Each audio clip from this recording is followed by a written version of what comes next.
రాజమండ్రి ప్రభుత్వ హాస్పిటల్కి వెళ్లిన కేఏ పాల్ను మార్చురీ దగ్గరకు అనుమతించలేదు. తాను లాయర్గా వచ్చారని పాస్టర్ ప్రవీణ్ పోస్టుమార్టం జరుగుతున్న మార్చురీ లోపలికి వెళ్తానని పట్టుబట్టారు.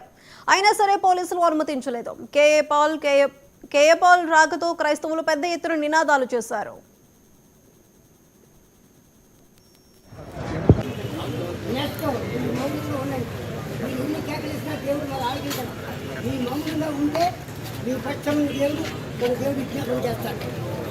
యుద్ధము యెహోవాదే.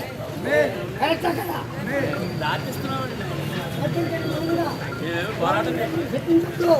దయచేసి దేవుడు మన పక్షం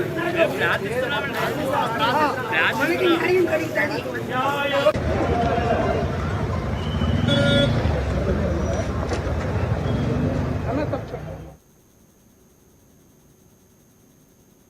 ఇవి ఇప్పటివరకు అప్డేట్స్. Keep watching 99 TV.